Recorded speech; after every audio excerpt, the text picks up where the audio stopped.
same crowd that was here this morning.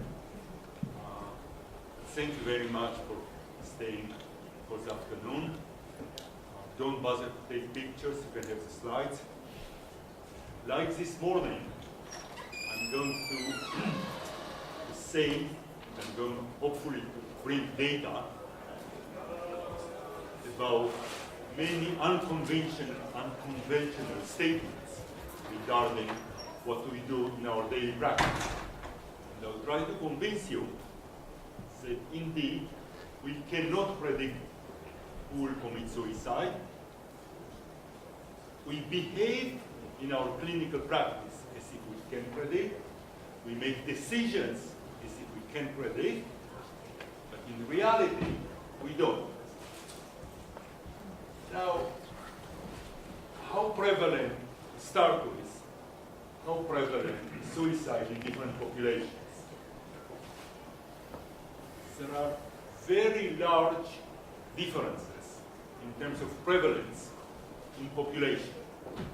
You will see, for example, that Finnish and Hungarians tend to commit suicide more than other people, that Indians living in the United States commit suicide more than other minorities, and on and on and on.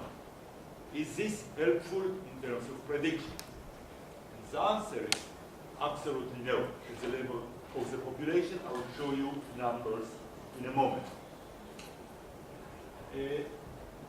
Are there means to prevent suicide? Well, again, we have to think of means at the personal level and means at the societal level. Means at the personal level, meaning admitting somebody against his or her will in a locked unit, this is preventing suicide at the personal level. Banning firearms, this would be at the societal level. Yes, there are means, and I'll show you data in a moment, to prevent suicide at societal levels. No, there are no means to prevent suicide at the personal level.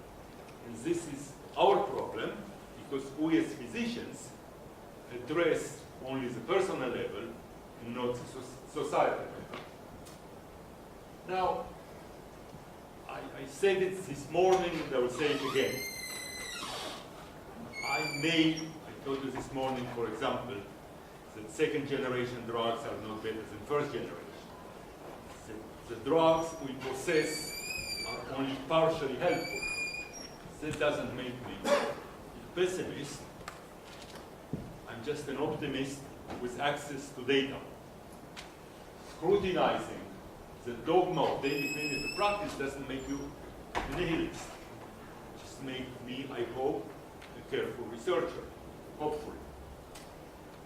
So, prediction, we don't think in terms of prediction. But this is what physicians do, all the physicians, this is what we do in our daily clinical practice. We only predict. What is diagnosis? It's predicting. And I use the example, just crossed my mind, the difference between crossing the street and making a diagnosis. When you cross the street, you look to your right side, left side, you see a car. You see how far away the car is. You see how fast the car is moving. You know how fast you are moving. You see the distance across the street. You have all the facts. When you make a diagnosis, you have no facts. You have only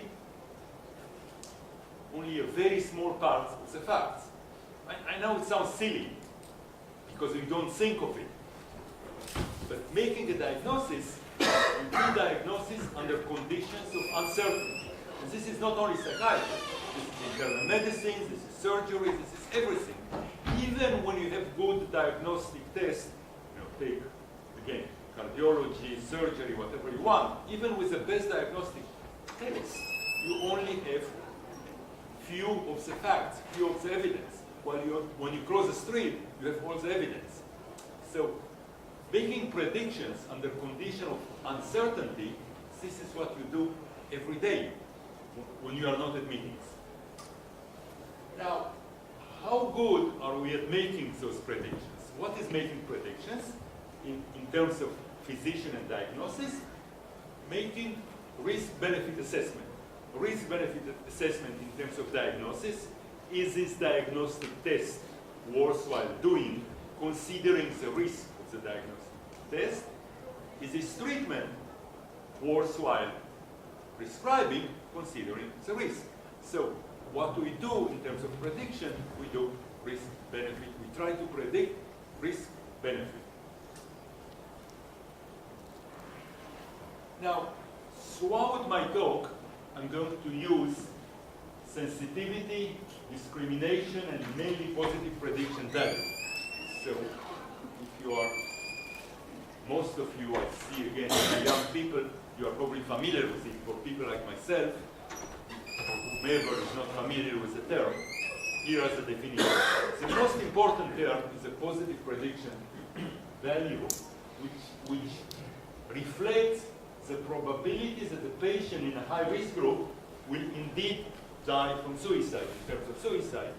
But the term is used, whatever we use for. It means that somebody who is positive on a diagnostic test indeed has a disease. Now, when we make predictions, when we make diagnoses, we are all subjected to biases. And I'm giving you some examples of the biases we are subjected. When you think about clozapine, or when you prescribe clozapine to someone, you can say clozapine is a very effective drug, which it is, prevents suicide 4 times more compared to olanzapine. I'm sure you are familiar with a study published about 10 years ago comparing clozapine with olanzapine in suicidal schizophrenics. First author, Herb Meltzer, if you're looking for the study, showing that indeed clozapine prevents suicide better than olanzapine. So one way to present it is clozapine prevents suicide, but you have to be careful about blood count. Another way to present it is complications of clozapine may cause death, which they may, but marginally reduces chance for suicide. I've said exactly the same thing. I've said exactly the same thing in both statements, just framed it differently. This is one example of bias. Another similar example of bias. When you want to present to a patient results of surgery, what to expect from surgery, you can say, in operations on people like you, we expect 20% mortality or 80% success. I said the same thing, but it sounds very different. Now, another bias that we are subjected to, we tend to be attracted by extremities. We are happy to take precautions to move success from 99% to 100%. If I tell you take precaution to move success from 58% to 59%, say, leave me alone, this is silly. It's exactly the same thing. Now, I'll give you an example of biases that we face in our daily practice.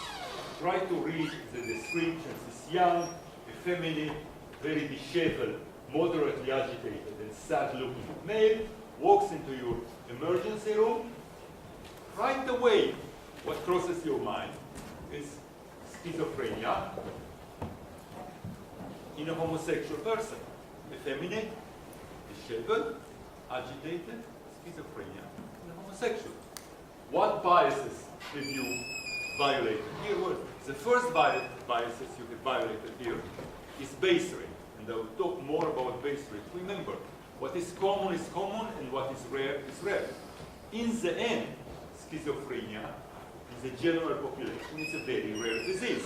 Whether Either you believe the epidemiology that says 5% or 7% or 1% or 1.2% in the general population, even 1.2% in the general population, means a very rare disease.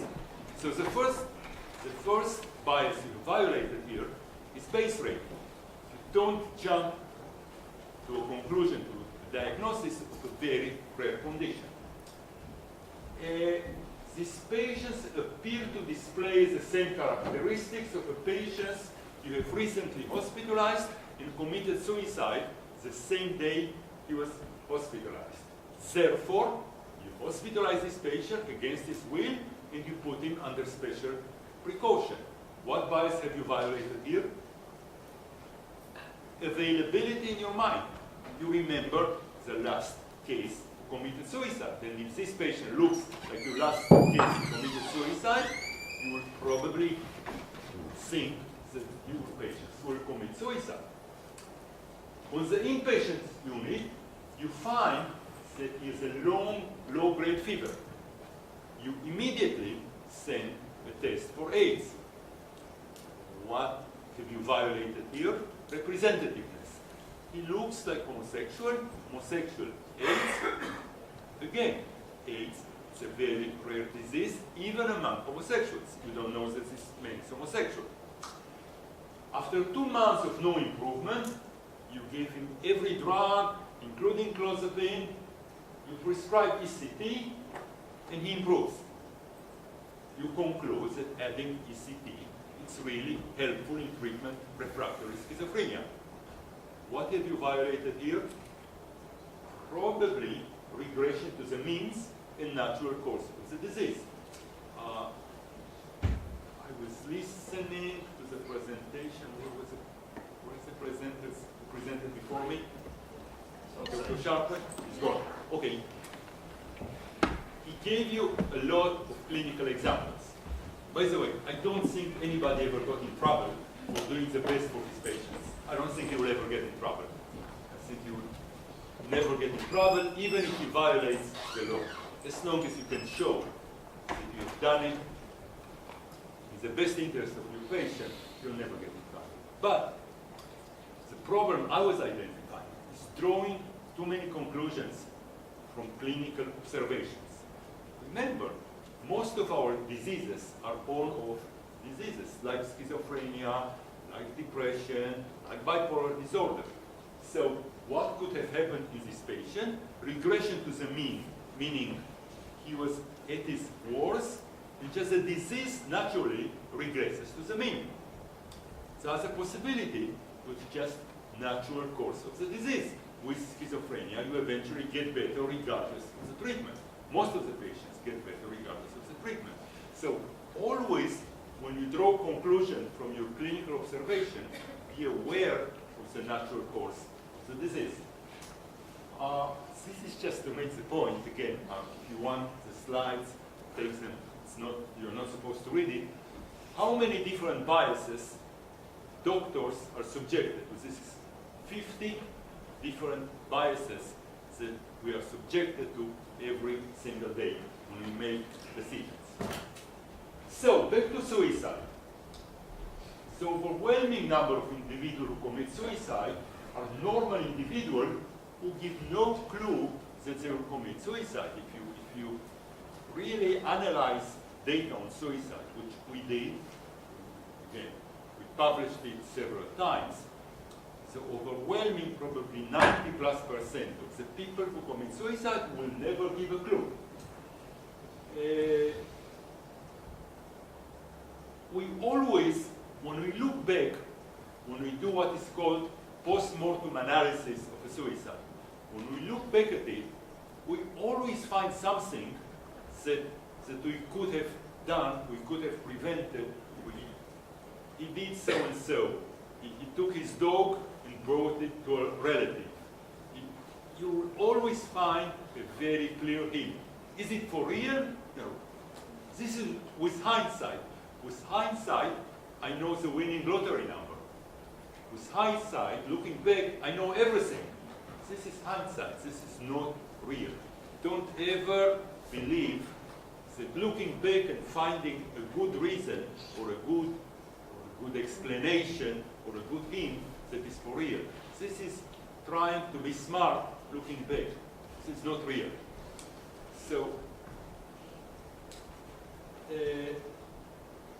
I already talked a little bit about biases, but again, some of the things that are always brought up in the context of suicide is ethnic groups.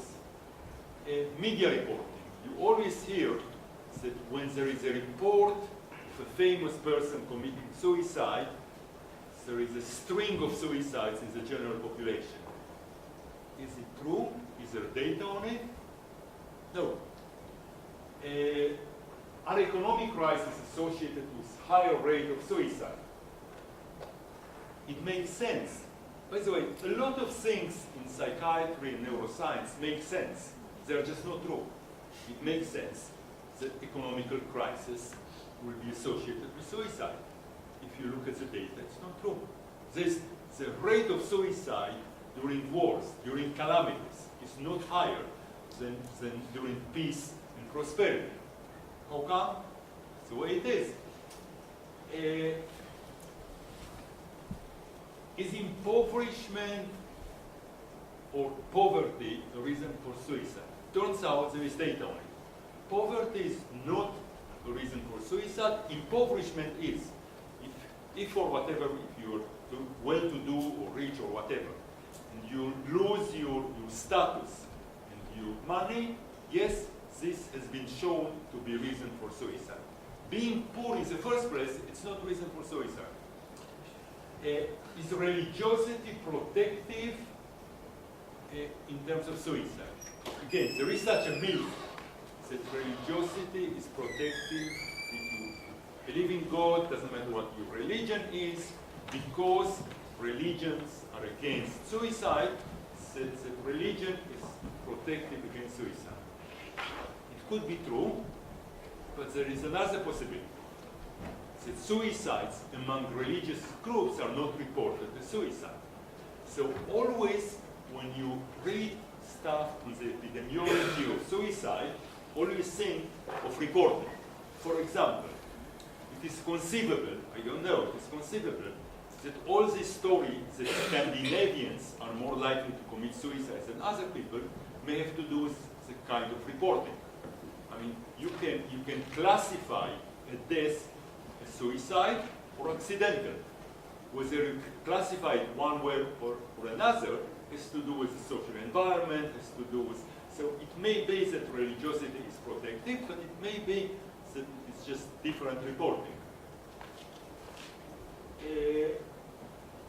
Now, again, what are we trying to predict when we talk about predicting suicide? Are we trying to predict suicidal thoughts, attempt, completed suicide? Generally, what we are really trying to predict is a transition. The transition from thoughts or attempts to real suicide. Now, obviously, mental patients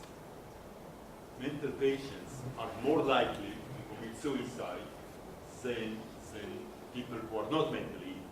And the differences in terms of odd ratios are huge. Mental patients are 10 to 20 times more likely to commit suicide. But remember, suicide is a very rare event. So being at risk 10 to 20 times more than the general population doesn't mean that a lot of mental patients will commit suicide.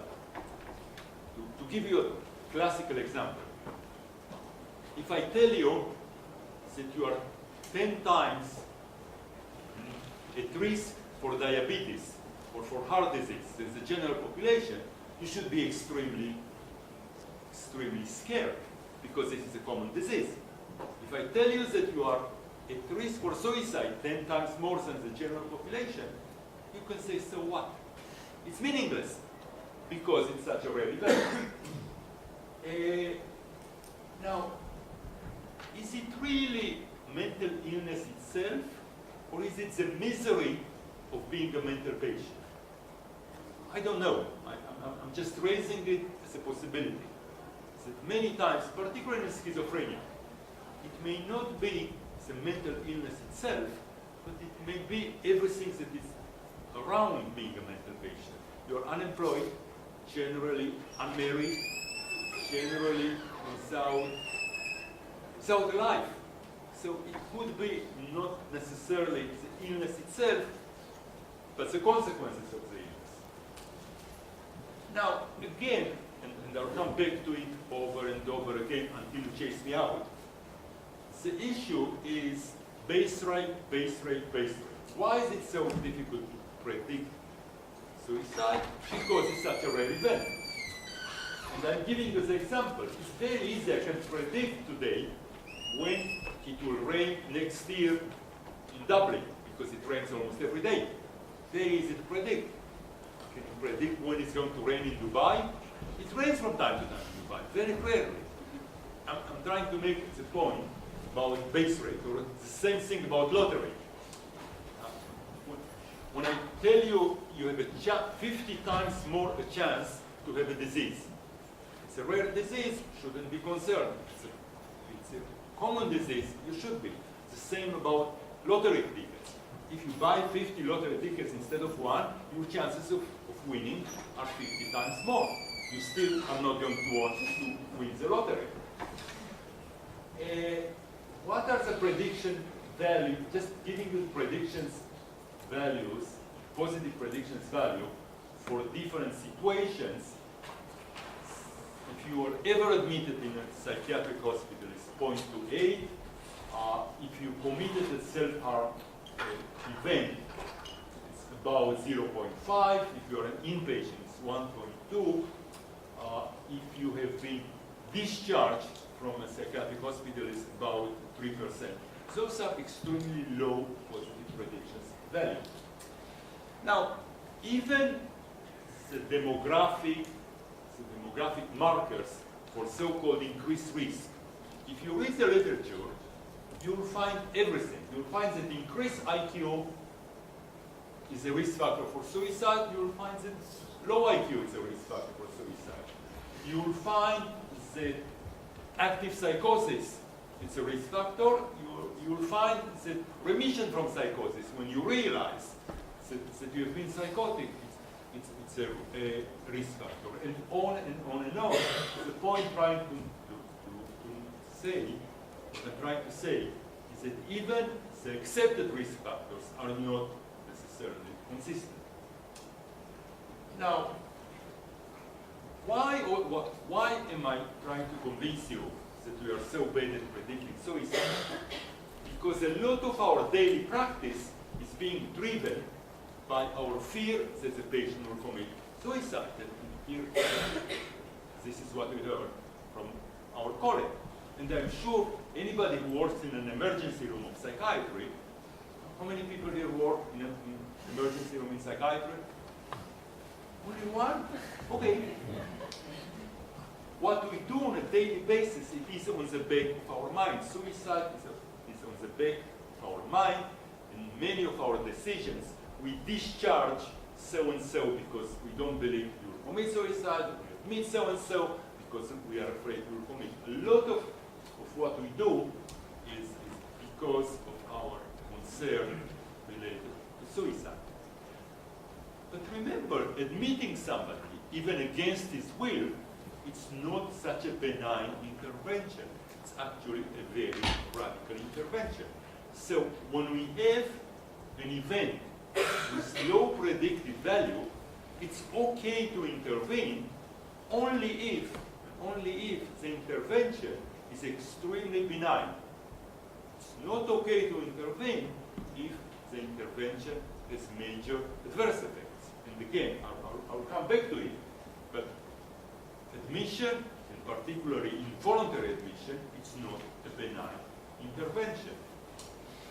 Now, do we have a Framingham score, like we have in cardiology, for suicide? Can we put together risk factors so that we obtain a score, and we say this is a high risk, this is a low risk? Well, we do it on a daily basis. It's something which is being done. Are those scores really valid? I will show you data in a moment saying that no, they are not valid. Again, I'm going to show you again positive prediction value.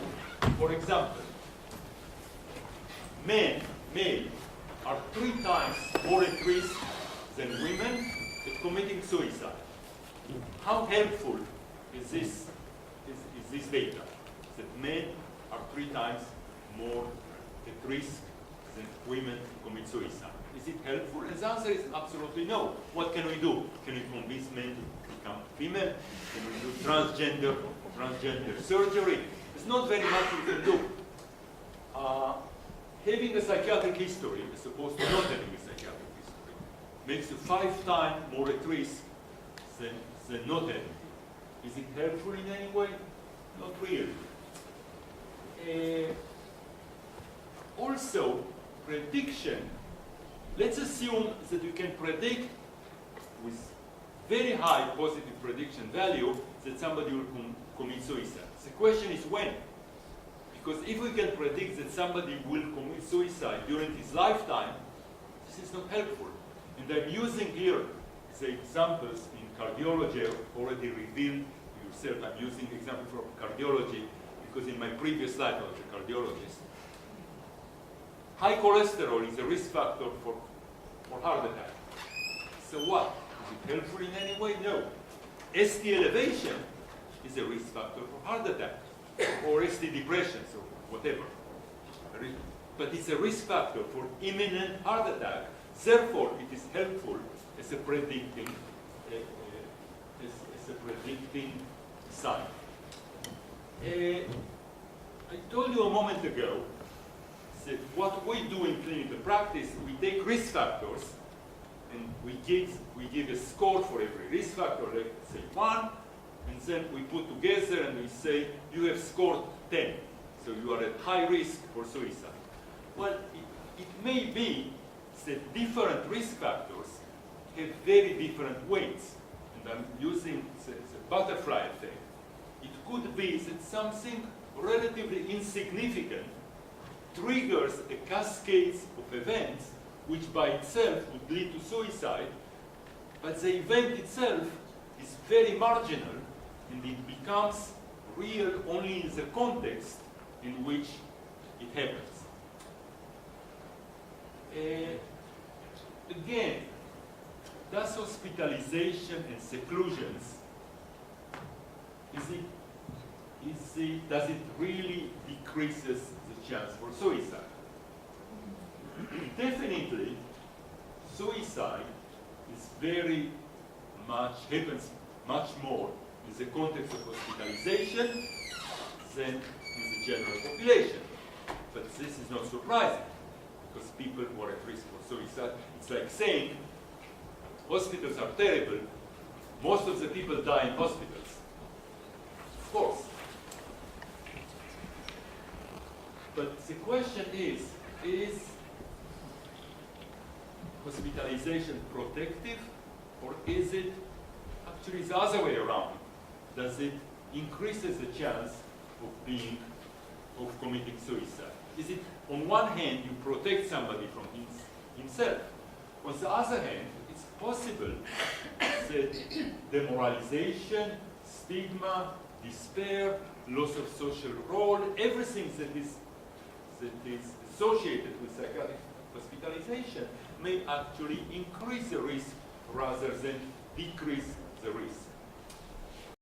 For a second, I'll repeat something that I already said before.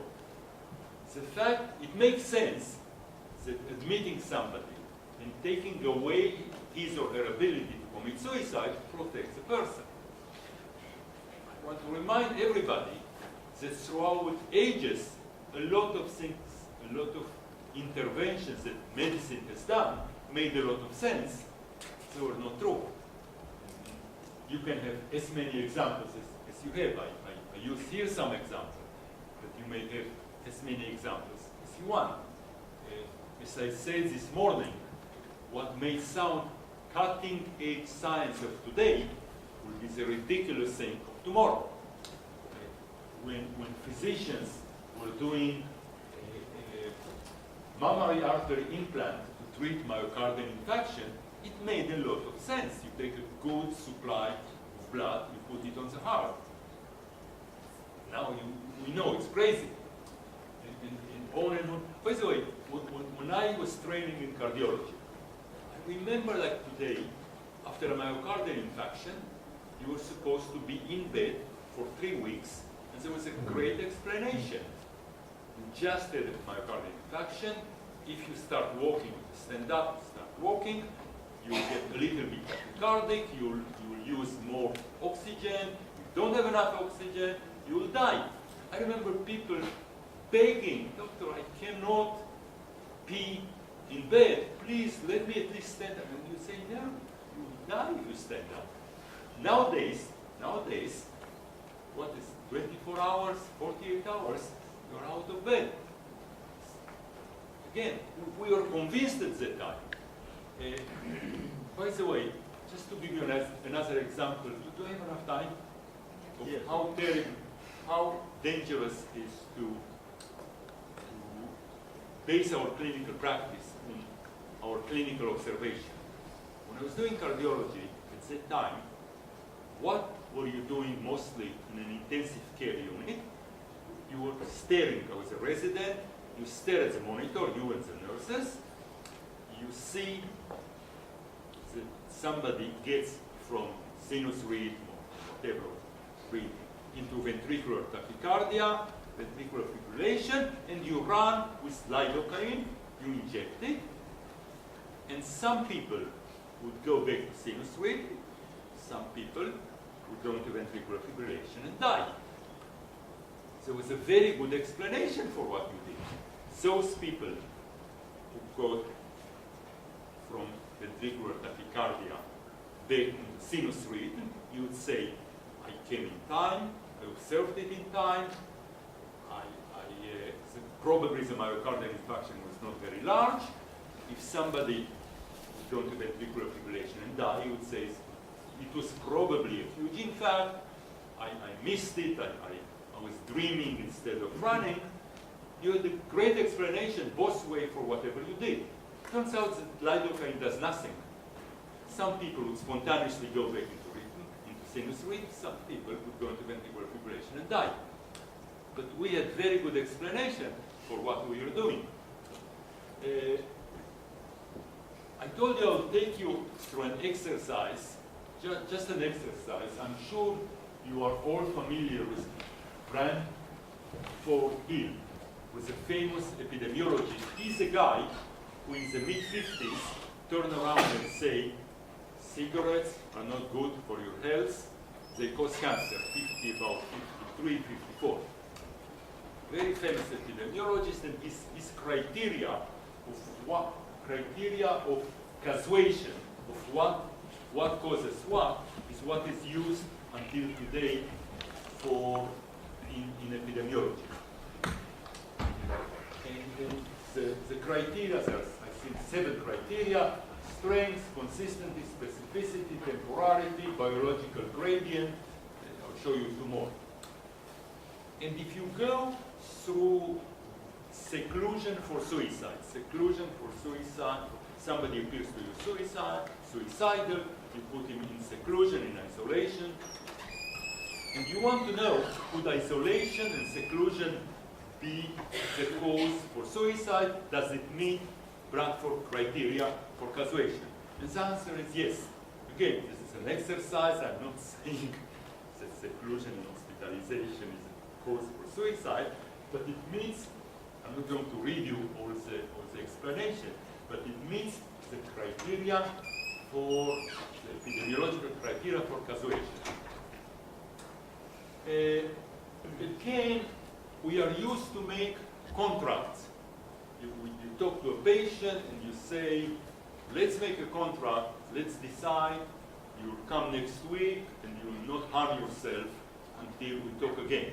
Or let's make a contract. If you feel like hurting yourself, you give me a call and we will talk. Turns out that those contracts are not very helpful. Anybody a resident in psychiatry? Good. If you have to take your board exam, you eventually do it. Yeah. And you have to examine a patient, right? Yeah. Is it true? Yeah. Okay.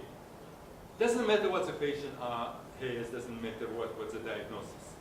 If you will not ask the patient, are you considering to hurt yourself, you'll probably fail, right? Yeah. Believe me, you will. it's so part of our practice to ask this question, which is okay. Turns out, again, this is data, not my opinion. I have no opinions, by the way. I only quote data. The denials of suicide doesn't make a difference. Telling the therapist, the psychiatrist, or whatever, no, I'm fine. I'm not even thinking of it. Doesn't change the chances of committing suicide. So you should ask because you want to pass your boards. But is it helpful to your decision? Not really. Now, again, what do you tell people at risk? What is happening today all over the world, Google, Facebook, everybody are developing algorithms to assess suicide. How do they do it? They take huge databases, either medical. Has anybody heard about Kaiser Permanente? It's a huge, like CASA in your country. Like, what do you call it, insurance in your country? Asegura. Like Asegura in your country, Kaiser Permanente is a huge insurer and provider. They have huge, millions and millions of databases. So you take those huge databases, you anonymize them, and you run different algorithms trying to identify people who have committed suicide. And there exist algorithms which are reasonably good at predicting. And by the way, not the things, I've seen some of those algorithms, are not the things that we psychiatrists are used to call them risk factors. They're very bizarre things. What do they mean? I have no idea. What is the plausibility? I have no idea. But the real question is, what do you do with this data? Let's assume that you have found, I'm just making it up right now, that having diabetes, being a male between 30 and 40, and being divorced in the last year increases your risk by a lot. Now you have a person in you who comes for, I don't know, for a general checkup, who comes for high blood pressure. And he fits, your computer tells you, high risk for suicide. What do you do with this information? I have no idea. But this is real life. This is real life. Your computer will jump and say, this man, because he's 30, 40, recently, whatever, what do you do with this thing? If you tell the guy, you know, it's crazy, but I came here because I have back pain. What do you want from me? If you shouldn't do anything, I'm not sure. Now, I'm about to finish, but the point I'm trying to make, should we as medical organization, as psychological organization, should we turn around to society and tell society, we cannot predict suicide, we cannot treat it, leave us alone. We haven't done it. I don't know if does the Romanian Psychiatric Association has a position on it? I have no idea. But maybe professional societies should put out a position on it and say, we cannot take responsibility for something that we cannot do, that we cannot predict. Why don't we do it? Again, there are a lot of reasons why we don't do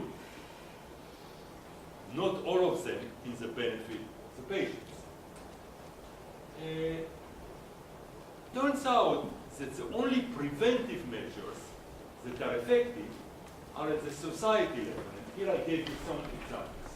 Taking away firearms from the population. You know, in the United States, it's easier, I'm not joking, it's easier to buy a gun than a bottle of wine.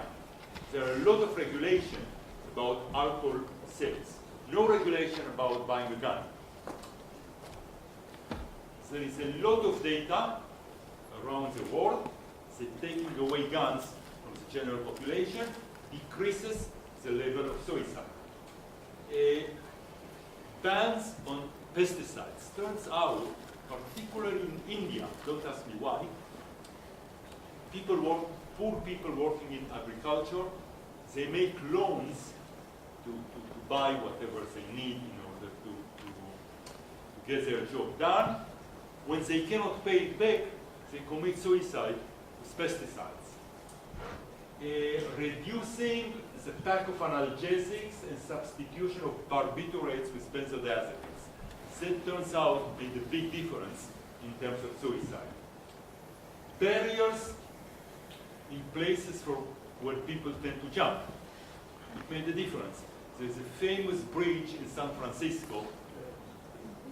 A lot of people used to commit suicide there. You cannot do it anymore, and it saved a lot of life. Because it turns out, for whatever reason, somebody wanted to jump from the bridge and couldn't jump, doesn't go somewhere else to commit suicide, but decides, forget about it. If I cannot jump from here, I'm not going to commit suicide. Reduce unemployment. Better access to healthcare. Those are very complicated things to do. I mean, how do you reduce unemployment? This is very complicated, but turns out if you want to reduce rate of suicide, those are the things that will reduce suicide. What else can we do? Improve interactions with the patients seems to make a difference. Address modifiable risk factors. I think I'm done by now. So here is my email if you want slides. Thank you very much. I hope I said yet more unconventional things. This is what I do for a living. Thank you. Any questions?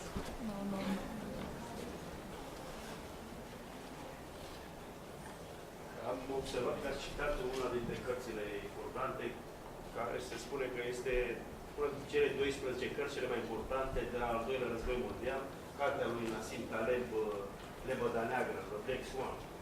Yeah, the reason I quoted it is because he talks a lot about the unpredictability of rare events. Actually, his previous book is even better. Fooled by Randomness. I highly recommend both of them. Dar sunt traduse și la... Yeah, I know. They are great books. And the point is coming back saying an event with a low base rate you cannot predict. What he's also saying, by the way, you cannot predict multifactorial events.